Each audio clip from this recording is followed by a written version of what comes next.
Ladies and gentlemen, welcome to the Preston Show. Glad you could be here. Glad you could join me. As always, I am happy to be here. This is the Preston Show. If you need to know, now you know. Lot to talk about tonight. A lot to talk about tonight. I'd like to start off by talking about something I just ran into, something I was just watching earlier tonight. The White Sox versus the Blue Jays. The White Sox versus the Blue Jays, ladies and gentlemen. It's a great game. A lot of firepower. A lot of offense in this game. You know I'm a White Sox fan, but I am unbiased when it comes to my commentary, right? I've always been an unbiased type of commentary individual. So when I'm talking about the White Sox and the Toronto Blue Jays, we have to give credit where all credit's due. The Toronto Blue Jays were on fire tonight, winning 14-5 against the Chicago White Sox. The White Sox now 2-2 on the season. The Blue Jays 4-2. The Blue Jays right now are on a roll. There's a lot of firepower with the Blue Jays. They're very, very good when it comes to their bullpen. Their bullpen is slamming right now. Their offense is ridiculously good. If you're a fantasy sports player, you need to be watching Josh Donaldson, Kevin Pillar. Quite a few other guys on this team are starting to put it together. Looks like Diaz tonight was a little shaken up. Maybe a hamstring happened when he was batting against Santiago. This was later. This was around after the seventh inning. And, yeah, you could see he tightened up, and it could just been, a muscle spasm, something of the sort. He ended up leaving later on. But let's not forget, when it comes to baseball, it used to be, when you have a guy, and let's just put it like this, when you have a guy who's a great pitcher, and then you have maybe another great starting pitcher, and then you manage to find a third great starting pitcher, what tends to happen is you usually go as far as a starting pitcher can take you. On the other side, you will see not only where the starting pitcher can take you, but when you're looking at the Blue Jays, you're going to go as far as your bullpen allows you to go. Their bullpen is very underrated and is going to allow them to continue to go through the season and not have to worry about putting up the numbers like they did tonight against the White Sox pitching. And we'll see tomorrow how this game plays out, but as of the last two games, the Blue Jays have dominated this series. The Blue Jays have a very tough schedule ahead of them, one of the toughest in all of Major League Baseball. It is real. It is a real thing right now. And the White Sox, not an easy schedule coming up through the rest of the month of April, but a very manageable, a very doable schedule. And as long as guys continue to perform like they have on offense, the problem last season was we weren't getting enough runs. But now we're able to put a lot of runs on the board. Now it's gonna come back around this season, and I believe it's gonna be more weight and more pressure put on the bullpen than in the last two seasons for the Chicago White Sox. And the season will tell all. It will tell all as we continue to go. But mark my words, if you can't get it done in April and May, you don't need to worry about September and October. Ladies and gentlemen, we'll move on. Moving on, I really want to just touch on the Blackhawks and the Chicago Blackhawks season, which has been a very menial season, a very lowly season, a very sad season for all my Chicago Blackhawks fans out there. What a sad season. What a sad year. What a sad turn of events. It has become game after game for the Chicago Blackhawks. Game on tomorrow. Make sure you tune in if you're a Chicago Blackhawks fan. We still got to root for our team. We still got to support our guys. I'd like to move into a little bit of professional fighting news. The big fight, if you want to call it that, between Anthony Joshua and Joseph Parker was a good fight. I was, pleased to see that both fighters wanted to be a little bit more technical with their striking and not necessarily drop their hands and continue to throw from the waist. So this was a good fight for me to watch because you got to see Anthony Joshua in his patience and his willingness to wait for things to open up. Now, I'm not speaking about any other fight except this fight I watched, okay? That's what I'm speaking about. I'm not speaking about I'm not speaking about Wilder. I'm not speaking about any of these other heavyweights. I'm focusing on this fight directly, okay? So don't get my words mixed up. Let's be professional. Don't get my words mixed up. Anthony Joshua is one of the best pound for pound heavyweight boxers in the world, and we will see, but possibly of all time. A lot of things are working for his favor. He gets to fight in the UK for many of his bouts, so he has a home crowd tilted his way. But I was interested to see this opponent opposed to Klitschko. And remember, I'm a big Klitschko fan. When Anthony Joshua fought Klitschko, Klitschko gave Anthony Joshua a lot of trouble, which Anthony Joshua later on in the fight showed that he could fight through the odds and come in as an underdog and win. So that was one side of Anthony Joshua we've all been able to see. Another side was played out in this fight. When you have a guy in Joseph Parker who's not scared to trade, right? He's not scared to trade. I don't think people have watched enough fights when it's so easy for them to say that a guy's not ready to trade or he's scared or something like that. When, boxing is a very technical sport. It's a very technical thing to get in the ring, to only have so much room to work with, to try not to get hit and to hit the other person until they fall. This is a hard thing to do. It's not easy. It's easier for guys that have done it longer, and maybe that, for a lot of guys would be debatable. But what I can see from the thousands and thousands of fights that I've watched in my lifetime, I can tell you that when I watch two heavyweights go at it, and I didn't really feel like either of them got too tired until maybe the 11th round. And I feel like maybe I seen Joshua slow down, and I could see the fight starting to take its toll. Same thing for Parker. He started to slow down. And at first glance, I'm thinking this is Joseph Parker. You can make the case he wins this fight. He won that fight. But when you're fighting at, in a home crowd, you're more known. He's obviously, Anthony Joshua's more known as the champ. He's one of the bigger sellers of tickets. Let's not get that confused. So you're gonna have to come out there and beat the guy. You're gonna have to come out there and come after him. Joseph Parker really didn't come after him. If you watch the fight, and I played it back many times now, and Anthony Joshua really walks him down. He walks him down. He controls the fight from the center point out. He really controls the fight. And I think it's interesting. But we shouldn't take away from Joseph Parker and what he was able to do, because he was able to accomplish a lot and show us that he is a force to be reckoned with, right? He didn't get knocked out. He was never sat down in the fight. He was never, there was no standing 8 count for him. There was nothing of the sort. He fought a man's fight, and he did an excellent job, in my opinion, almost to the point where I would tilt my hat to him if I was judging this fight. But if you go and watch it back, and you go and play it back, and you're completely unbiased, right, you will see that, yes, Anthony Joshua, you can definitely see how he wins this fight. So you can say what you want to say. Like I said, I've watched many fights in my day, and many more fights to come.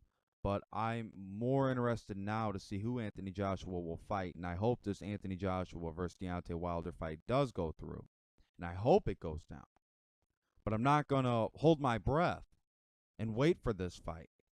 No, instead, I'm going to tune in to whoever Triple G fights on Cinco de Mayo, if you didn't hear.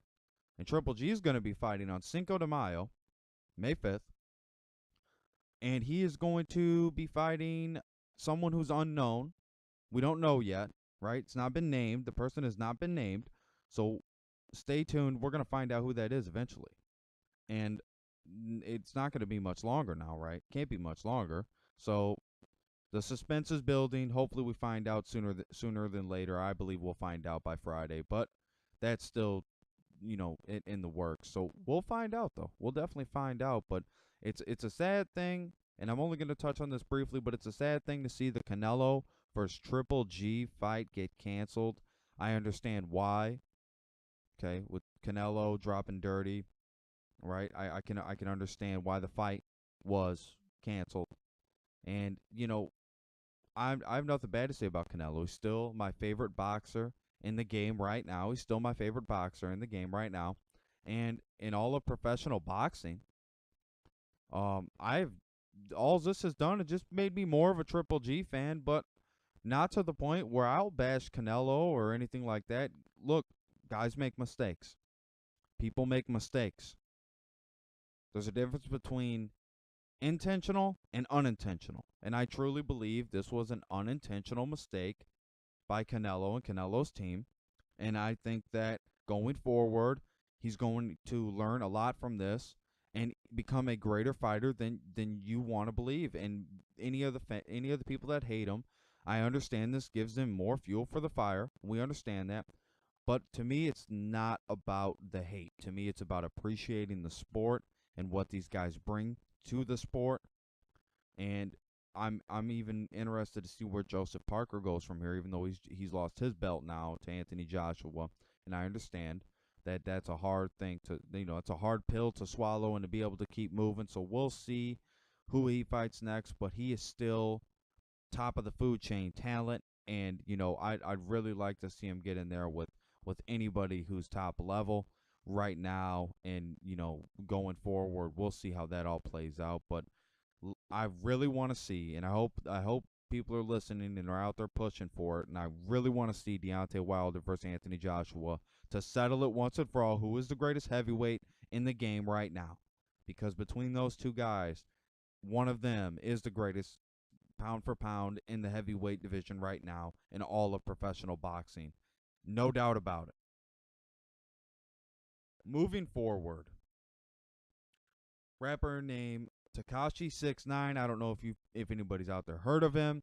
Now the music business, and this is me outside looking in. The music business is really no longer about albums, records. It's more about a hot mixtape, something you want to bump in your car, and singles. Singles are a big, big deal, ladies and gentlemen. Singles are a big, big deal. So the guys who are making singles, one track, getting it on iTunes, charging people for the one song. I mean, we've seen Mac Miller based his whole career off that and did that. So now you're seeing a guy like Tekashi 6ix9ine, who was just co-signed by one of the greatest of all time, 50 Cent, just co-signed by one of the greatest of all time, 50 Cent.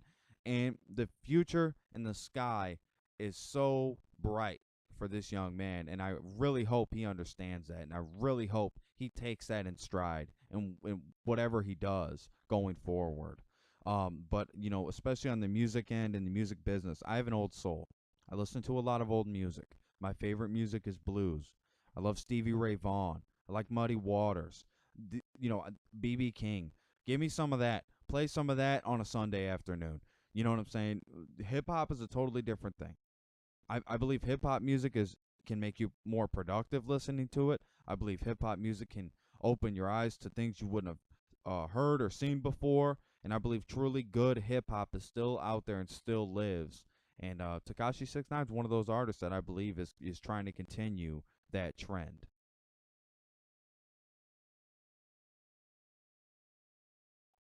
When I look at something that's, very important to me or just important in general, I've always looked at a lot of different things as a grand importance, right? Something having a grand importance to you.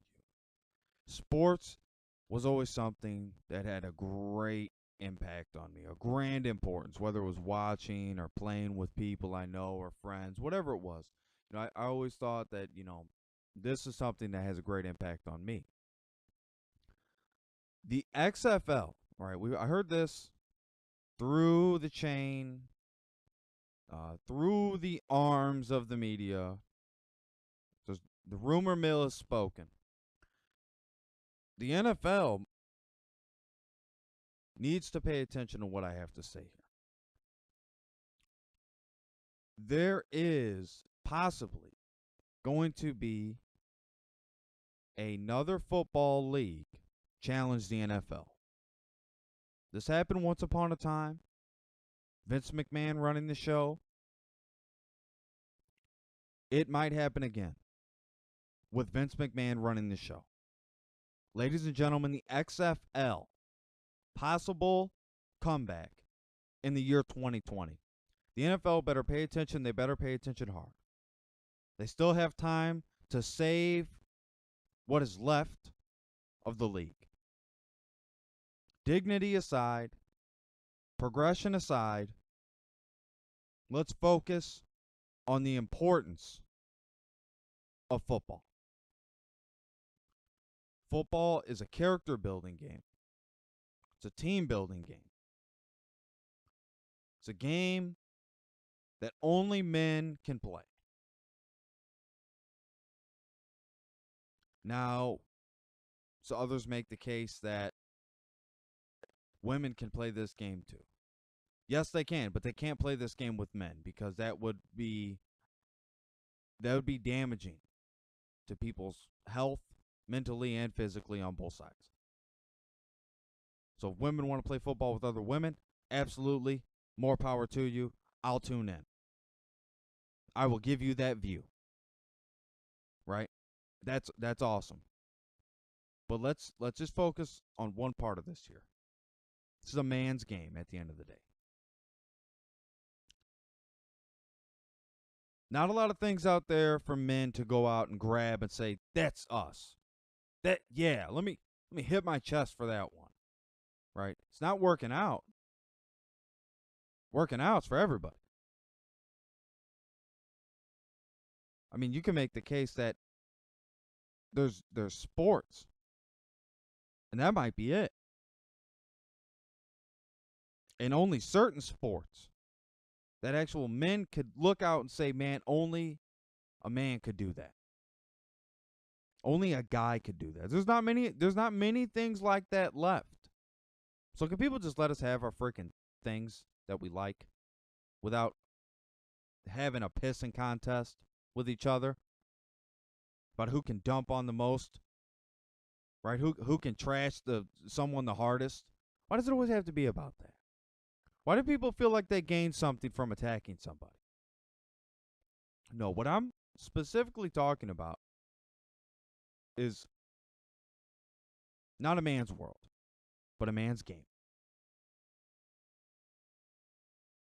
So even when I was young and I would watch the sports talking heads and they would be yapping and they would be yapping it up on all these different media channels, and I would just listen and I would pay attention. Pay attention with great content. And not in order to take information and use it against somebody, but to take in information and dissect it. That was the essence of listening to me. Football, yes, it is a man's game. And there are other sports that you could look at and say, yes, that's a man's game too. Not many, but there are a few there.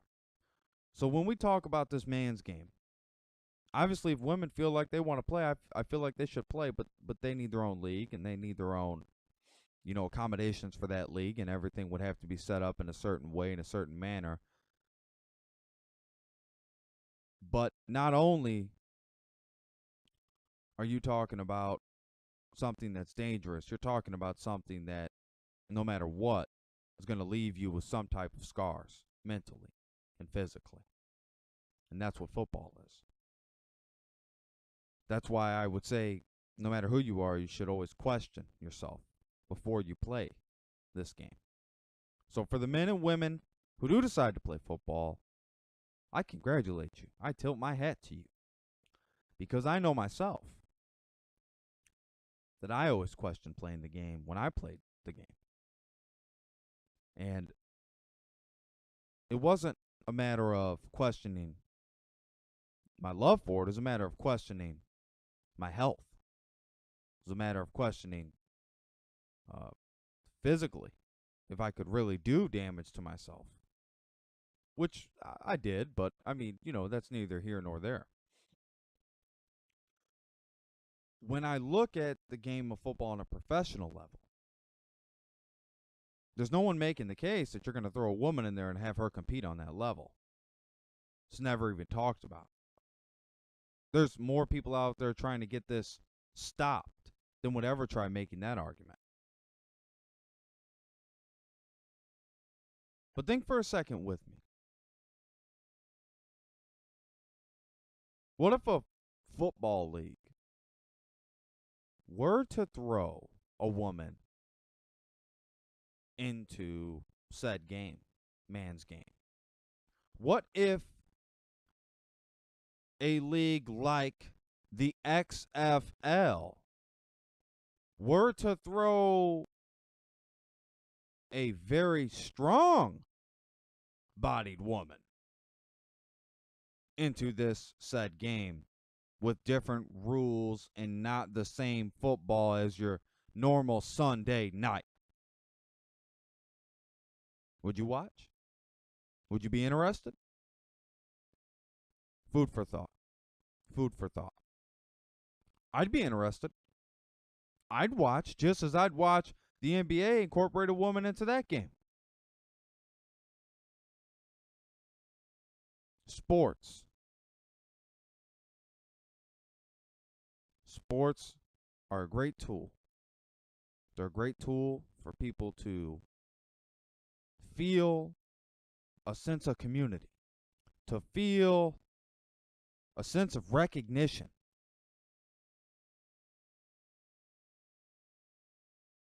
But sports doesn't always teach us the lessons that we need to learn. So we need to go on and learn those lessons and not blame sports for not teaching those lessons, but we need to instead go on and learn those lessons.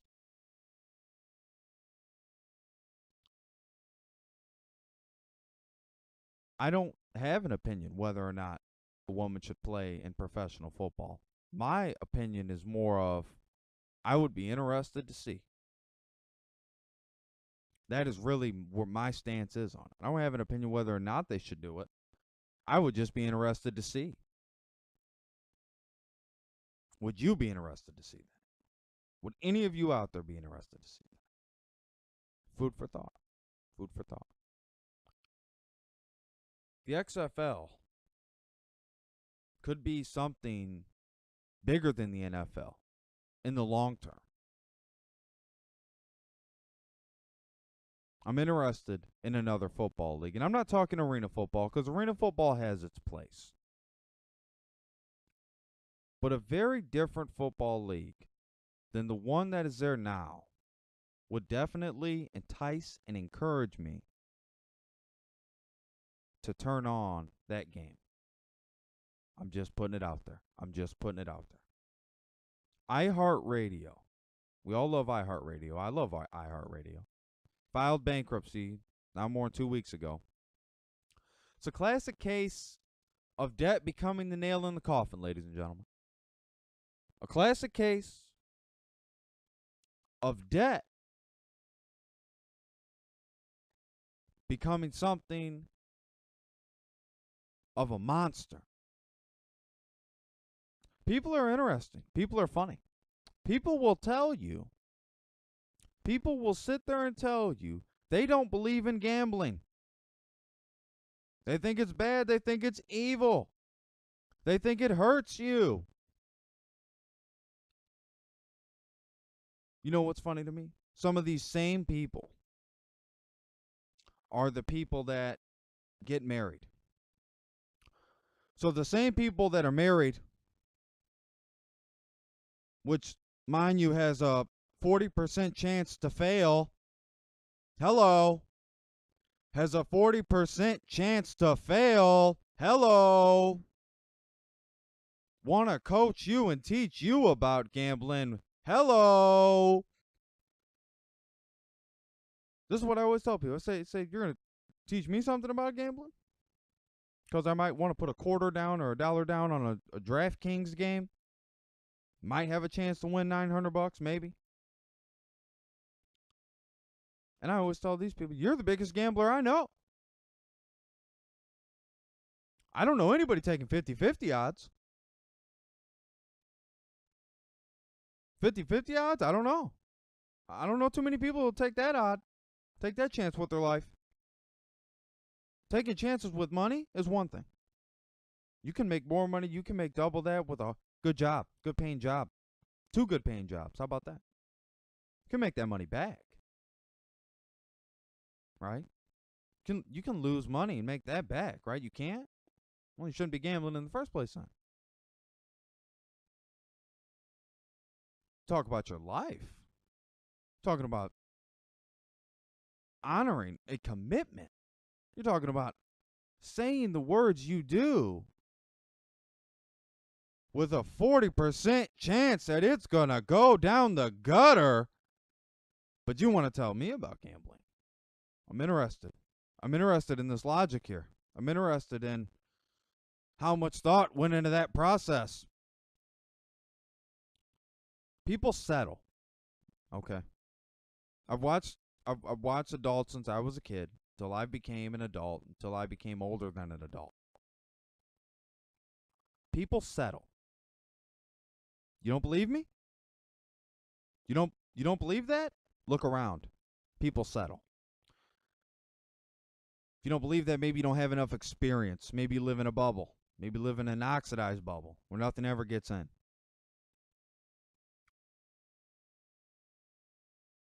I'm interested in logic. And not tying emotions to logic. And people that, my belief was always that the loudest people against something are usually the people with the most to hide. And that's usually the case. You see it play out in the media all the time. So-and-so didn't like the president and had this much to say about him that was just bad, evil stuff. He just thinks he's an evil guy. And then that person comes out, they end up finding something in that person's closet. We won't mention names, but we know who we're talking about. But they end up finding something in that person's closet. I'm just saying. The loudest people are the people with the most to hide. Pay attention. I'm dropping knowledge on you. It's real knowledge. It's foolproof. I wouldn't say it if I didn't mean it. I wouldn't say it if I didn't love you. But what's even more sad to me is how people settle and convince themselves that they found what they were looking for.